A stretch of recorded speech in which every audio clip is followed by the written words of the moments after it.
nós estamos aqui presentes no escritório dos advogados Maurício e André, e para fazer uma entrevista sobre um assunto interessante. E vai ficar mais interessante agora, depois que eu começar a fazer as perguntas, ok? Esse é o doutor André e esse é o doutor Maurício, sócios da Maurício e Muniz Advogados Associados. Advogados ocupadíssimos, e eu agradeço a vocês por terem conseguido essa brecha na sua agenda apertadíssima. Faz um tempão que eu estou tentando conseguir, que bom. Então vamos lá.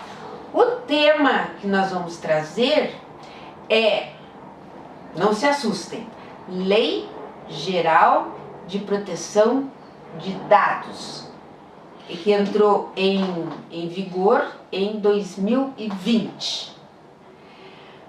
Vamos lá? Então vamos lá. Primeira pergunta. O que é a Lei Geral de Proteção de Dados? Por que ela foi criada? Então, Cat, bem, primeiramente, nós que agradecemos o convite e a presença aqui no nosso escritório. É um grande prazer recebê-la.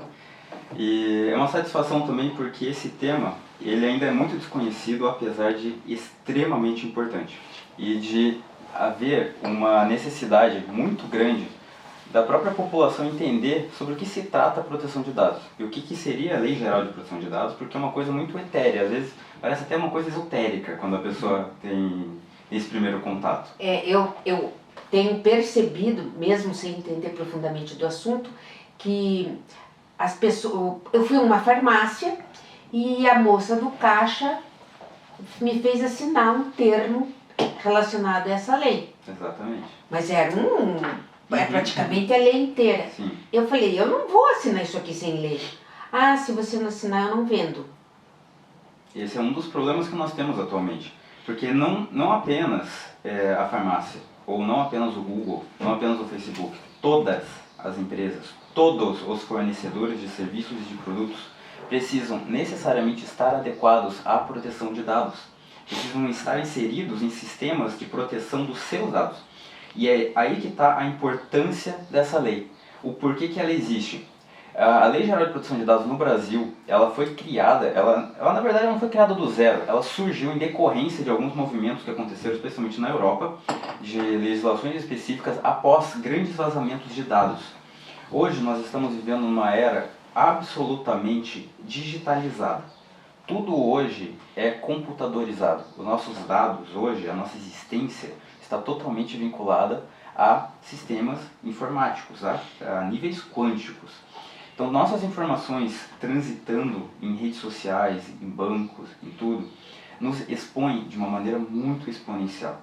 Então, a Lei Geral de Proteção de Dados, ela vem de escândalos muito grandes de vazamentos de dados para tentar proteger o que é mais importante para o ser humano num Estado democrático de direito, que é justamente a sua personalidade, a sua individualidade. O que vem a ser a personalidade? A sua personalidade, a minha. São as características únicas, nossas. São coisas exclusivas e que hoje estão circulando por aí à vontade e criando perfis autônomos, perfis individuais e que, consequentemente, vão dando para grandes empresas ou até mesmo pequenas dados e projeções a respeito do que nós compramos, do que nós não compramos, do que nós gostamos e, consequentemente a isso, publicidade acaba sendo direcionada. Não apenas publicidade, mas orientações de consumo. Então, muitas vezes, hoje, nós podemos nos questionar a respeito do nosso livre-arbítrio. Então, o nosso livre-arbítrio, ele está em xeque, justamente por conta dos nossos dados hoje serem digitalizados. E a Lei Geral de Proteção de Dados vem tutelar isso, vem proteger o cidadão. Atravessando a pergunta, qual é a dinâmica da aplicação dessa lei? A adequação das empresas, a proteção e ao respeito dos dados que você fornece. Usando uma linguagem mais simples, o tratamento de dados.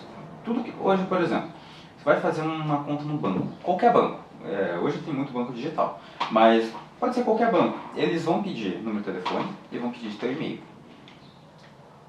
Você não tem como hoje criar uma conta bancária sem ter um perfil virtual. Isso é uma coisa proposital até mesmo, porque você com um número, com o teu e-mail, por exemplo, é possível rastrear toda a tua vida.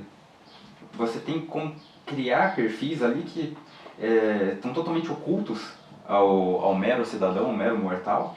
E justamente quando a gente dá esse tipo de informação, as empresas podem trabalhar elas de formas que nós não imaginamos.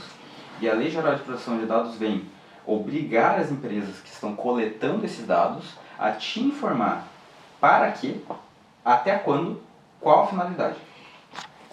São os cookies. Os cookies fazem parte também. Hoje, qualquer site que você encontra que esteja adequado à Lei Geral de Proteção de Dados vai ter um aviso quando você entra, que vai estar lá, eu autorizo a utilização de cookies, não sei o que. Mas isso é bom ou isso é ruim? Isso é excelente. Por quê? A gente deve aceitar os cookies? Não, depende. Aí já é uma questão complicada. Porque se você não aceitar, você não vai ter acesso a todas as funcionalidades do site. Certo. Mas você tem o direito de aceitar e removê-los.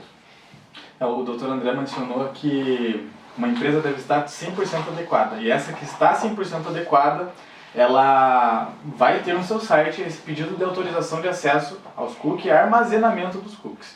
E por que isso é muito importante? Por que né, a Cat até perguntou, mas isso é bom ou ruim? Eu considero excelente, é muito bom, até como o Dr. André mencionou. E por quê? Porque o dado dentro de uma empresa, ele precisa ter um alto índice de rastreabilidade. E por que isso? Que um dos direitos do titular de dados, que é você, é o Dr. André, sou eu, nós somos todos titulares de dados. Um dos nossos direitos é ligar para a empresa ou mandar um e-mail e falar, olha, quero saber como o meu dado está sendo tratado. E isso eu preciso saber, eu posso saber quando que eu forneci, como ele está sendo armazenado, se teve alguma alteração, se ele foi compartilhado com outra empresa. Por exemplo, que empresa? Dá um exemplo de empresa que eu poderia pedir informações sobre os meus dados. Por exemplo, um exemplo bem básico. Você se matricula numa faculdade. A faculdade, ela vai pedir o seu dado, por exemplo, de seu CPF, seu endereço, seu nome completo, quem é seu pai, quem é sua mãe. Esses são dados, tá? E quando você está assinando esse contrato, mas por que eu preciso fornecer esses dados? Provavelmente vai ter uma justificativa, porque o MEC solicita, a partir da portaria X, que para a emissão do diploma de graduação, por exemplo, daquele curso que você está se matriculando, é necessário o fornecimento desses dados. Opa, está justificado. Tá, isso você deu consentimento para uma finalidade específica. Agora, a qualquer momento eu posso solicitar para a instituição qualquer informação, bloqueio, exclusão desses dados. Eu posso, por exemplo, trancar minha matrícula. E posso, no ato de trancamento da matrícula, impedir que a instituição compartilhe com outras instituições e me ofereça outros cursos. Esse é um direito do titular.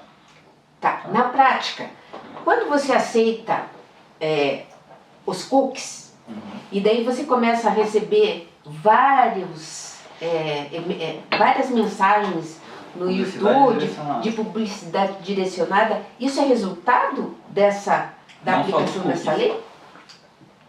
Então, a lei, ela vai tentar impedir que isso se torne abusivo a ponto de limitar ou, de alguma forma, violar o seu livre-arbítrio.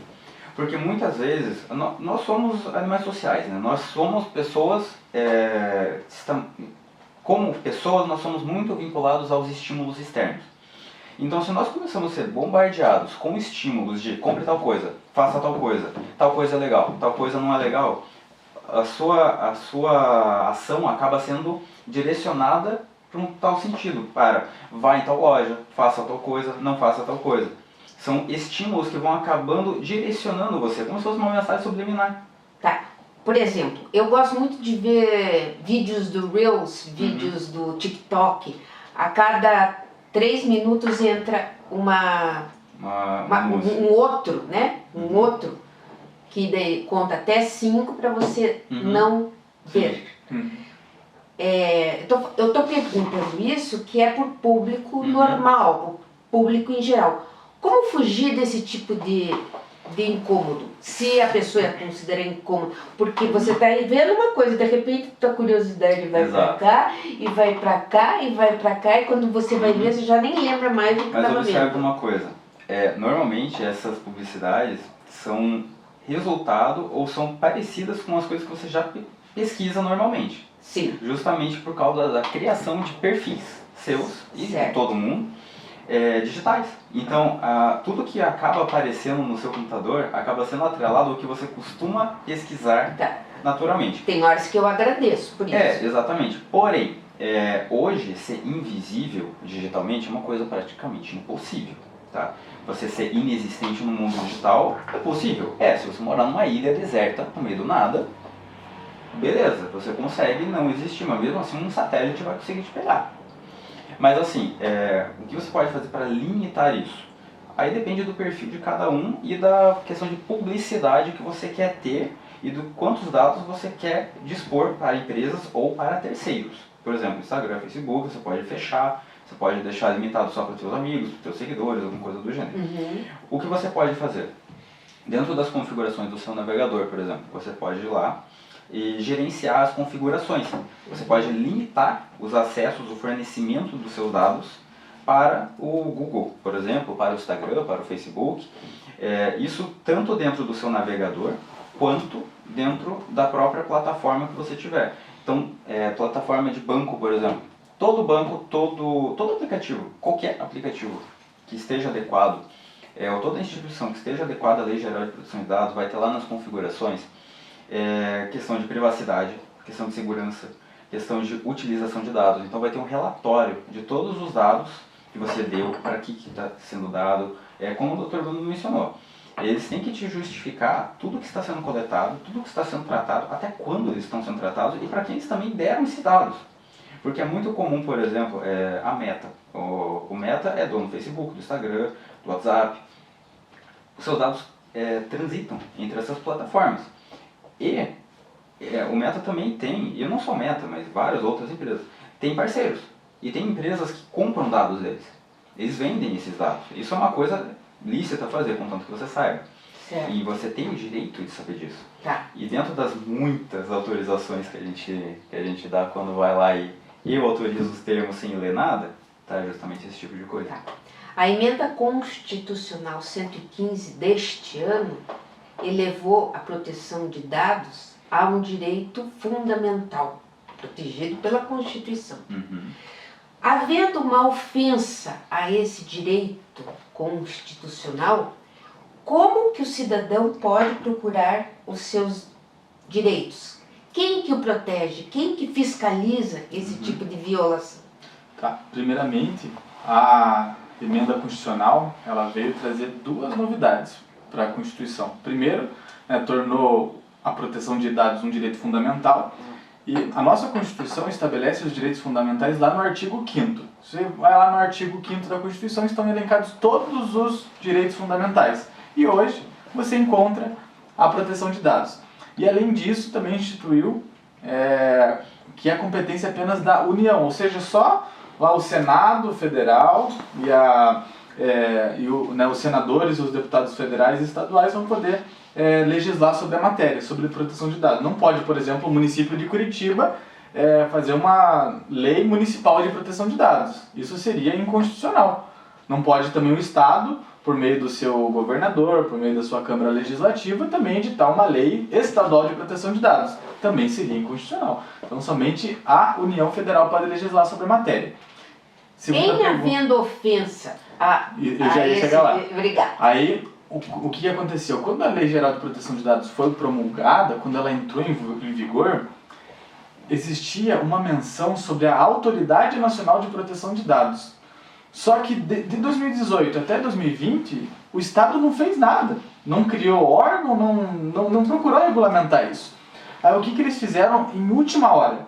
Eles vincularam um órgão à Presidência da República, denominado Autoridade Nacional de Proteção de Dados. Só que qual que foi o grande problema? Se você é um órgão governamental vinculado à Presidência da República, ao Poder Executivo, você tem limitação orçamentária e você tem limitação de poder de polícia.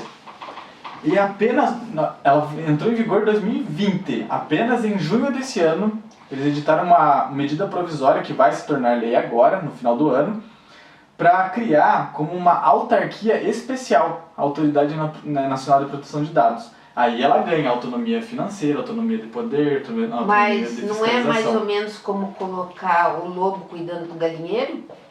Olha, agora que ela tem uma autonomia maior, ela funciona praticamente como se fosse um PROCON.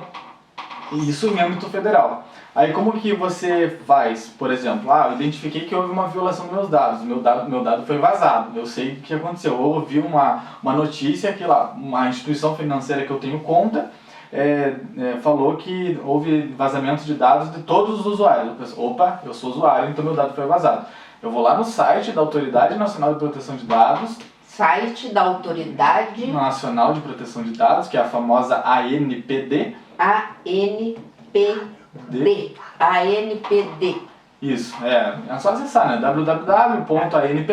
Repete para mim o que é o ANPD. Autoridade Nacional de Proteção de Dados. Esse é o lugar onde a pessoa vai buscar socorro. Isso, vai lá verificar o que está acontecendo, pode fazer reclamação, tá? O site, se pesquisar no Google ANPD vai aparecer o site lá, www. Existe algum tipo de sanção? Existem diversos tipos de sanção. Inclusive, nessa sexta-feira, agora, vai ter uma audiência pública da Autoridade Nacional para verificar como que serão as dosimetrias das penas para quem violar a Lei Geral de Proteção de Dados. Isso varia desde uma pena pecuniária até bloqueio de dados, e também a que eu considero mais grave seria ampla publicidade da violação. Ou seja, digamos que uma instituição de ensino violou os dados, deixou vazar os dados. A ANPD vai dar ampla publicidade, seja Instagram, Facebook, YouTube, rede nacional. Agora imagina como que fica a imagem dessa instituição tendo essa imagem manchada por um vazamento de dados. Eu já não contrataria mais com essa instituição. Tá. Para finalizar, qual é o tipo de cliente que procura vocês no escritório em relação a essa legislação? Varia bastante, né? Depende. O nosso escritório ele é especializado em direito empresarial. Certo. Então, a nossa ênfase está em empresas, né? Nós buscamos empresários, empresas grandes, pequenas, porque assim, o pessoal acha que a Lei Geral de Proteção de Dados é uma coisa só pro Google, pro Meta, para empresas gigantes ou de médio porte, mas não, todo mundo. Se você tem, se você fornece alguma coisa na porta da sua casa e você coleta dados de alguém, você já está tratando dados, você já está coletando dados, você já é submetido à Lei Geral de Proteção de Dados. Então, os clientes que normalmente nos procuram são empresas, ou são empresários, são pessoas que estão abrindo um negócio, ou franquias que estão se tornando, né, realmente franquia agora, estão procurando fazer a circular de perto e tudo mais, buscam a adequação, seja do site, seja da própria empresa, seja nos contratos. Nos contratos, inclusive, é uma das coisas principais que a gente atua, porque hoje ainda o pessoal não sabe o que está acontecendo. E o próprio cliente, o consumidor final também não sabe. Então, esse costuma ser o nosso principal cliente. São empresas buscando adequação e costuma ser também um trabalho bem árduo, justamente porque a lei ela surgiu já faz um tempo, mas todo mundo basicamente ignorou ela até agora. Então tá. Então, para que não haja violação ao direito de imagem, eu pergunto expressamente e quero uma resposta expressa. Vocês autorizam a divulgação dessa entrevista nos meios, todos os meios digitais? E só uma questão muito importante, já para não ficar vago, a gente falou muito aqui sobre mundo virtual, sobre banco de dados virtuais, mas não é só isso que a lei protege, tá? Se você tem um arquivo físico na empresa, por exemplo, também está sujeito à proteção de dados, tá?